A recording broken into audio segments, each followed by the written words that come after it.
Apresentações políticas. Bom dia. Bom dia. Bom Tá. dia. Tudo bem? Estamos aqui para mais uma orientação de estudos, programa Descodificadas, trilha 2. Então, hoje temos mais um assunto, né, Rafa? Nosso último assunto. Nosso último assunto, depois a gente vai poder conhecer aí nos trabalhos realizados aí durante todo o semestre. Então, eu estou por aqui, o chat, em teoria, deve funcionar, né? Mas se ele não estiver funcionando, por algum motivo para alguém, e você quiser fazer alguma pergunta durante a, a apresentação da Rafa, levanta a mão, os microfones estão habilitados, aí a gente pode fazer isso, tá bom? Tô por aqui, Rafinha, beijo. Amém. Beijo. Bom dia, gurias. Vamos lá para o nosso último encontro da trilha. Ele passou ligeiro, né? A gente nem viu passar. Claro que o JavaScript tem mais assuntos, né? Lá a gente vai falar sobre eles também na trilha 3. Mas o array é um assunto bem importante, né? Que não poderia ficar de fora. Então, vamos lá. Os arrays e objetos. O que que são, né? O que que é isso? Então, os arrays, eles são variáveis compostas, né? A gente falou de variáveis no início do JavaScript, e lá na trilha 1 também. O que que é uma variável? É um espaço de memória que a gente dá um nome e armazena um valor. Mas um valor por vez, né? As nossas variáveis lá. Agora, os arrays vêm para a gente solucionar alguns problemas. Por exemplo, se eu tiver 50 alunos, né? 50 alunos. Cada aluno tem um nome e cada aluno vai receber uma nota.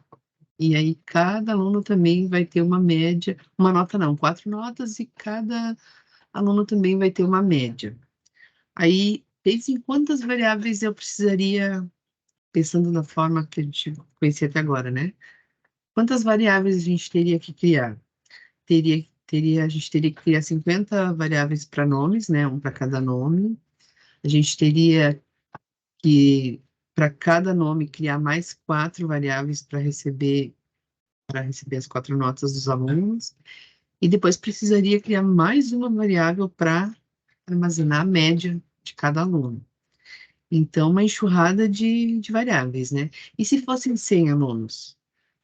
Né, 100 variáveis. Então, o que eu quero dizer com isso? Que chega num determinado momento que fica inviável a gente usar a variável da forma que a gente vem usando, né? A variável simples. Porque a variável simples, ela tem um espaço, no momento que tu bota outro valor por cima, o antigo some, né? Sobrepõe os valores. Então, para solucionar esse tipo de problema, né? Para facilitar a vida da gente, a gente tem a estrutura de array. O array, então, vai ser uma variável composta que vai armazenar mais de um valor ao mesmo tempo. Então, diferente da variável que a gente já conhecia, no array a gente vai conseguir botar valores, né, nessa estrutura e depois percorrer esses valores através de um índice. Então, nesse exemplo dessa foto aqui, eu tenho um vetor que é uma variável composta de 5 posições. Então, a nossa variável antiga tinha apenas uma posição por vez, né? No vetor, eu consigo criar estruturas com várias posições. Então, por exemplo, eu poderia criar um vetor de alunos e colocar os nomes dos alunos nesse vetor. Eu teria uma variável só, com vários valores, e para acessar esses valores, eu tenho os índices, né, para conseguir percorrer. Olha que economia de variável, né? E sem falar que vocês vão ver que para percorrer os arrays, a gente tem métodos. Então, facilita muito, né, o desenvolvimento, a praticidade também. Imagina, se eu tivesse 1.000 alunos, né, como é que eu iria criar 1.000 variáveis? Um algoritmo ficaria imenso, né, e, e chega um ponto que não tem como, né, criar tanta variável para tantos dados. Então, quando a gente tem esse tipo de problema, a gente usa o array. Então, o array faz parte dos objetos globais da linguagem e é utilizado para armazenar uma coleção de elementos em uma única variável. Então, vou ter uma variável e vários elementos dentro desta variável, mas não misturados, né? Cada um no seu espacinho de memória. O array é uma estrutura de dados que contém um índice numérico e um elemento. Então, para eu acessar esses valores, né, eu tenho um índice. Por exemplo, eu quero acessar o valor 42 aqui. Quero alterar o valor 42. Eu vou percorrer pelo índice, né?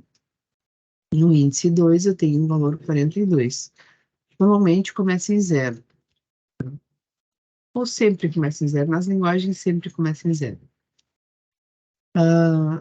Um índice numérico é um elemento que pode ser de qualquer tipo primitivo de dados. Um tipo primitivo é soma, subtração lá, né? Os, soma, subtração são operadores. Inteiro, float, né? Os tipos primitivos. Booleanos. Ou um objeto, que a gente já vai falar o que que é um objeto, ou até mesmo um outro array. Então, também consigo botar um array dentro de outro array. Então, essa estrutura me dá bastante praticidade. Os arrays são estruturas que servem para guardar dados e organizá-los. Então, os dados ficam em um único lugar, né, bem organizados. Seu objetivo é ser um espaço fixo na memória do computador que armazena elementos. Esses elementos podem ser acessados por um tipo de indicação que chamamos de índice, né, como eu já comentei ali.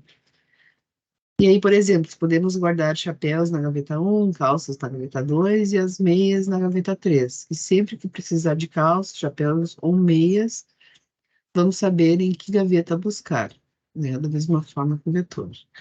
Então, é uma coleção, um conjunto de elementos de dados que são armazenados em uma memória, que pode ser chamada de constante ou variável.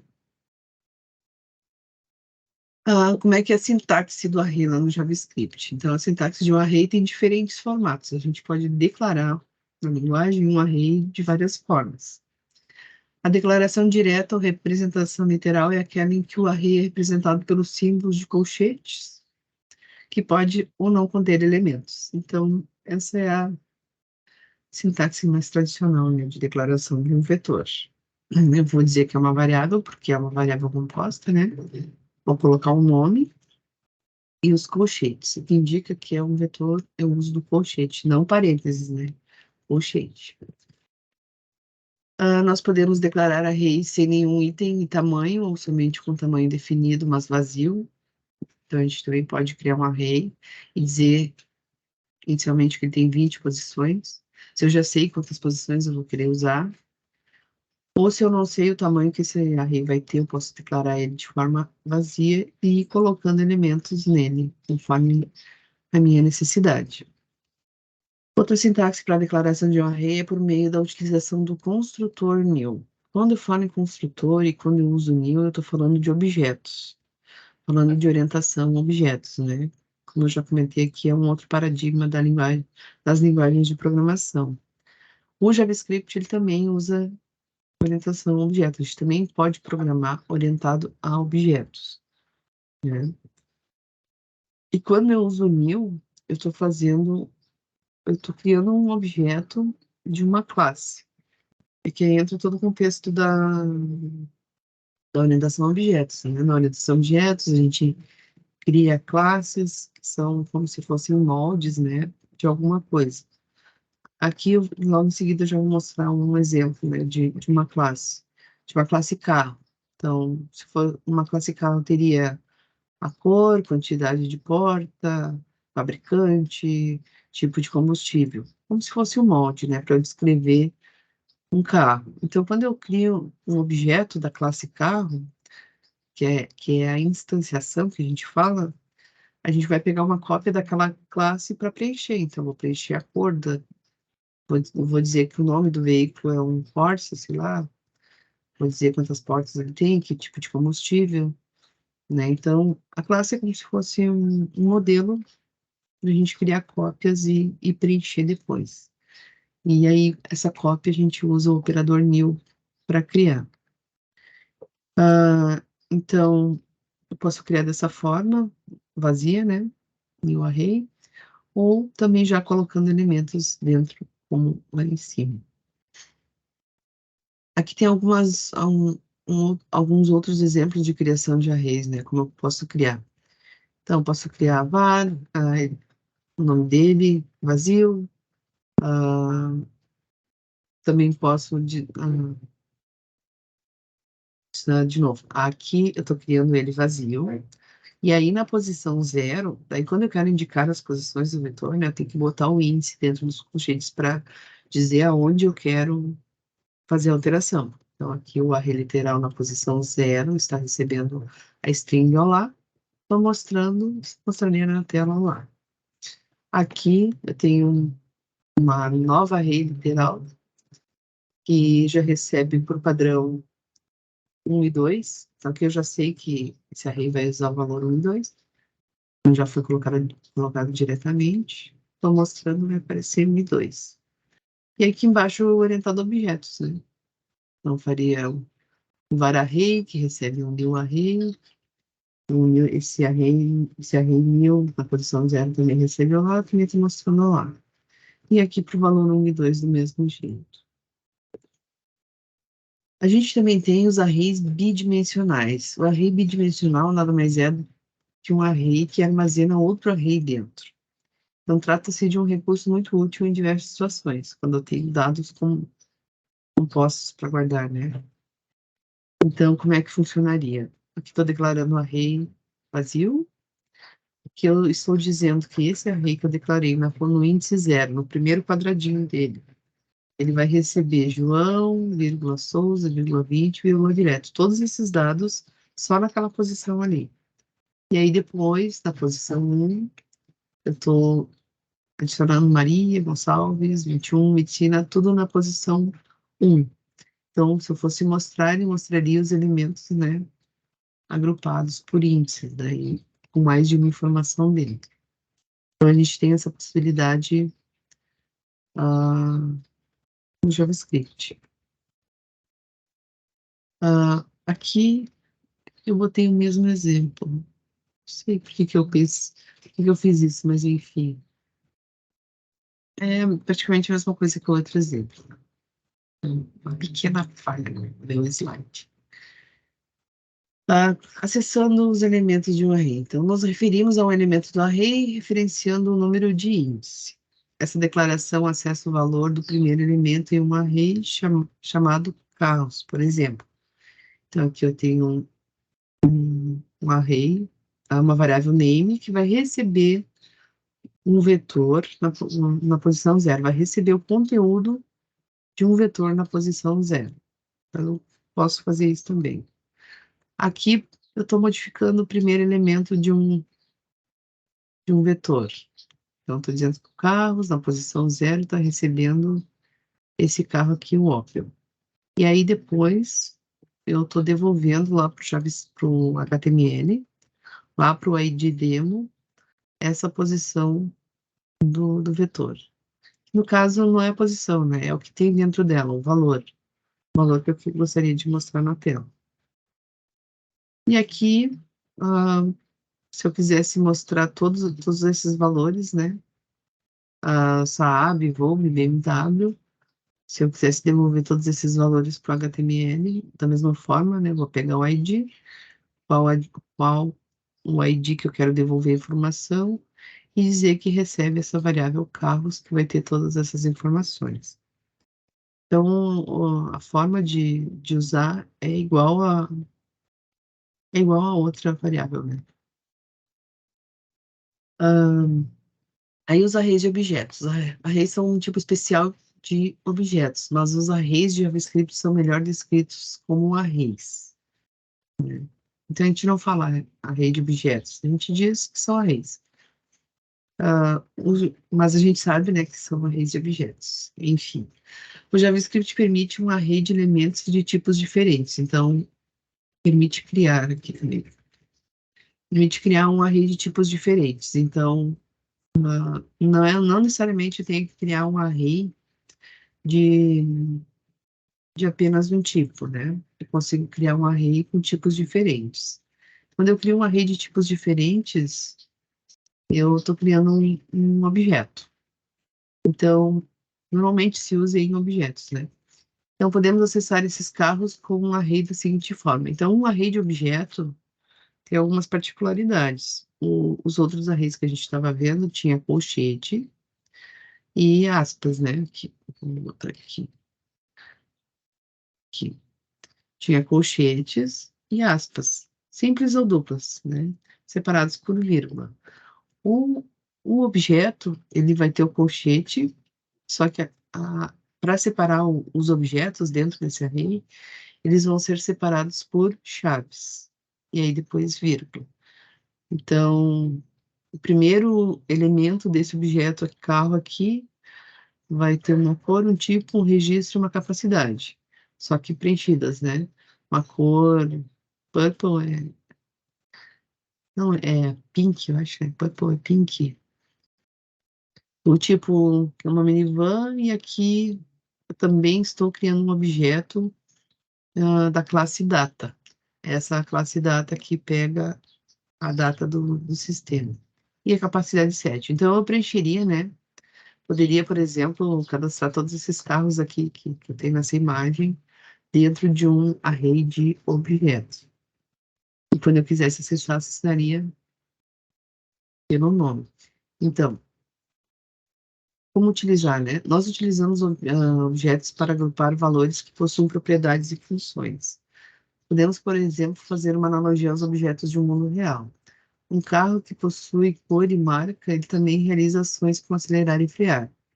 Então, para declarar um objeto, então, além, né, nos objetos, além de guardar sua propriedade, a gente pode guardar alguma função.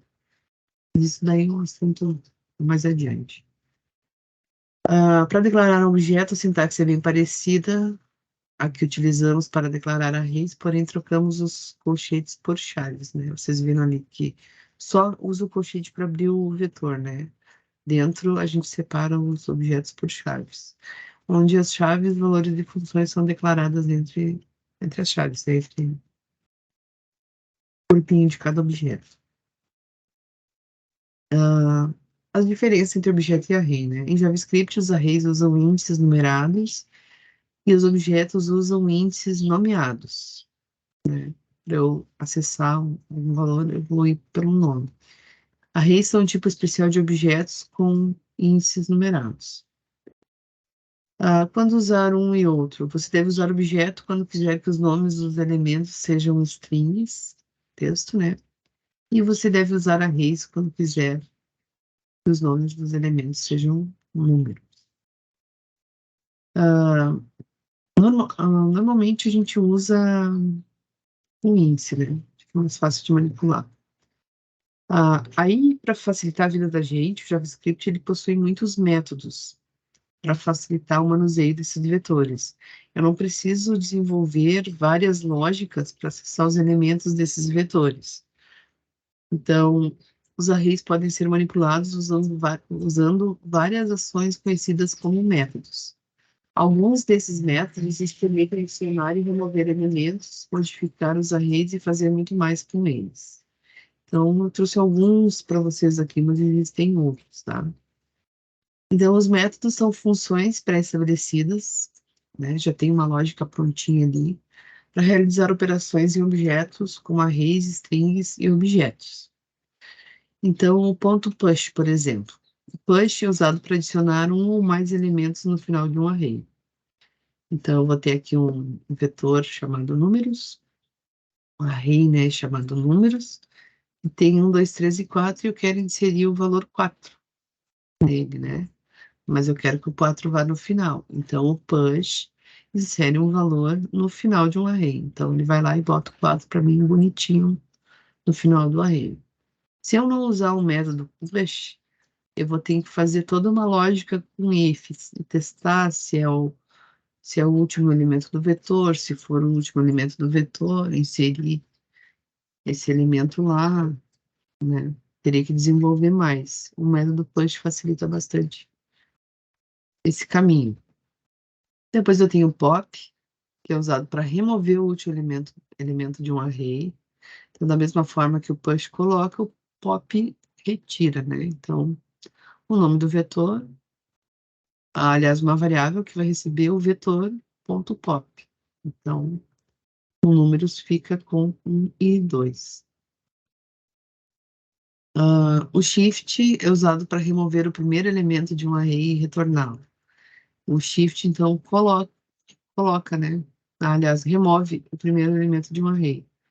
Então, se eu aplicar no vetor, né? Para eu aplicar um método, eu sempre vou escrever o nome do vetor, ponto shift.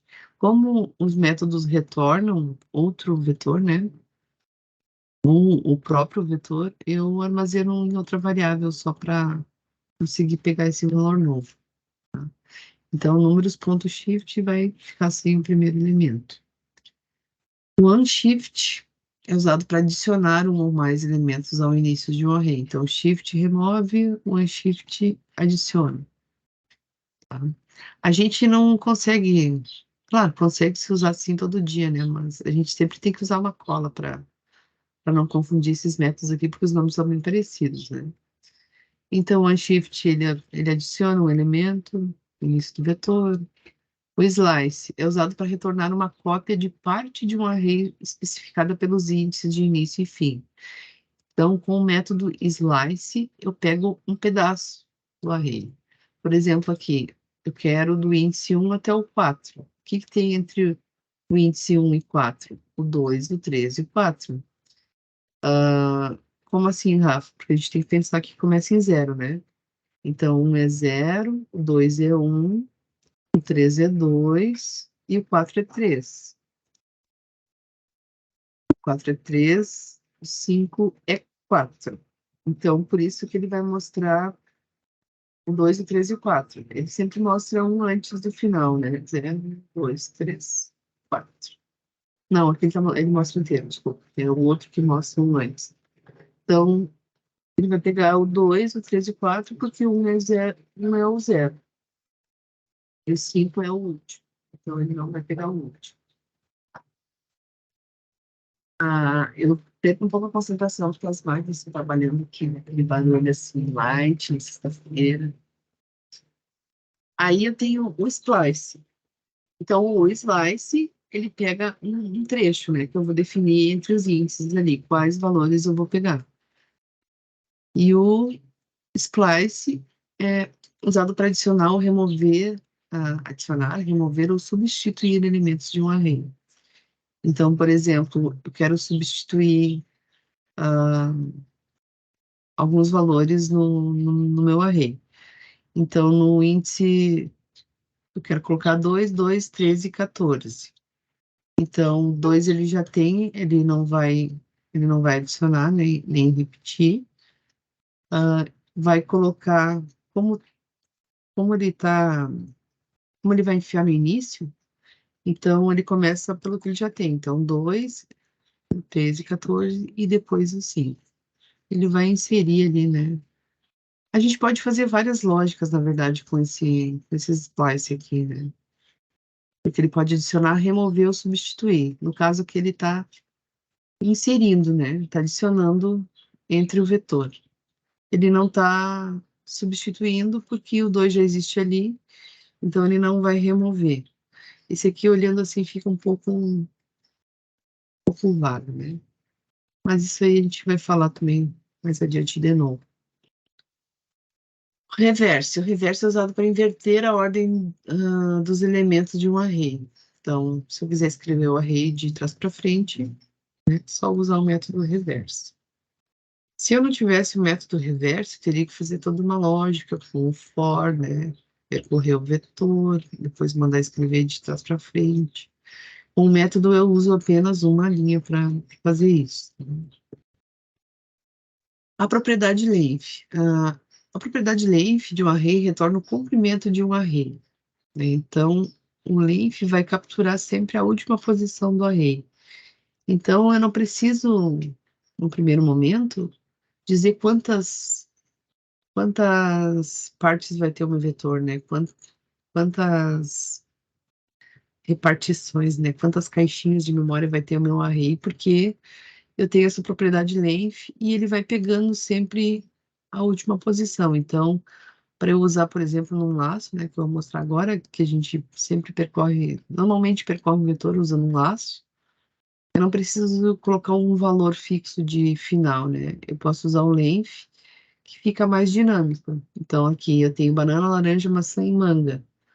E frutas, ponto length.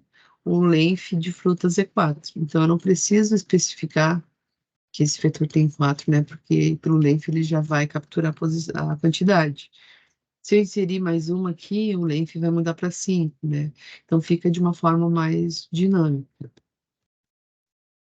E como eu estava falando, né, a melhor maneira de percorrer um array é usando um loop for.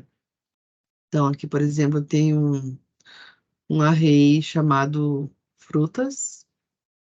Essa variável que tem banana, laranja, maçã e manga. Essa variável flame está pegando a última posição desse array. E aqui eu estou dizendo que do zero até o i menor que flame, né, menor que o final do array, ele vai incrementar e vai mostrar uma lista de frutas na tela. Tá? Aí mostrando uma lista de frutas na tela. Mas aí isso é um longo assunto, né? Isso aqui é só uma prévia, né, do que são os arrays, então coloquei alguns links aqui para vocês darem uma olhada. Isso é um assunto bem extenso, né? A gente pode usar várias lógicas diferentes, usando esses métodos, usando a combinação deles também, né? A gente pode combinar vários métodos em cima do mesmo vetor, dependendo do resultado que tu quer, que tu quer obter.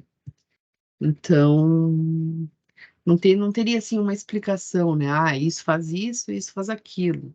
Não, dependendo da lógica que a pessoa usar, combinando métodos ali, né? Ela pode criar lógicas incríveis, né? E aí a lógica é de cada um. Eu posso fazer uma coisa, vocês podem fazer outra, as duas funcionarem, né? E assim a gente vai.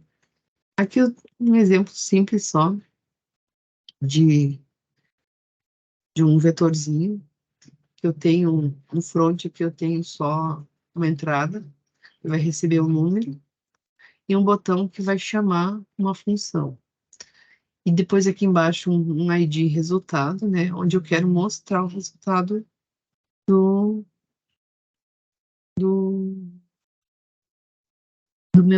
meu probleminha aqui, que eu quero mostrar todos os números que a pessoa inserir em uma ordem, né? Ah, deixa eu mostrar para vocês. Faz mais sentido mostrar do que ficar falando. Então, por exemplo, aqui, eu quero mostrar todos os números que a pessoa inseriu. Então, se mudar de valor aqui, ó, ele vai colocando tudo dentro de um array e vai mostrando, né?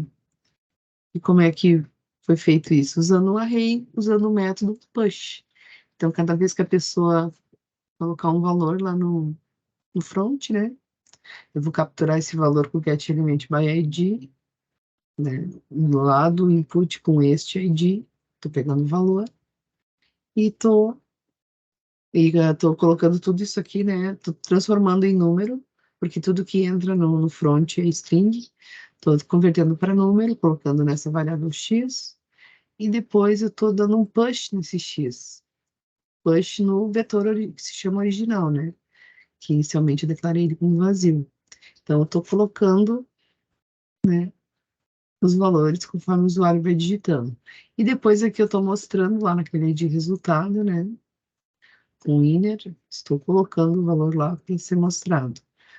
E para mostrar também, eu estou chamando outra função. Então, uma função pode chamar outra função, né? Eu estou mostrando o resultado, só que chamando uma outra função. O que que essa outra função faz?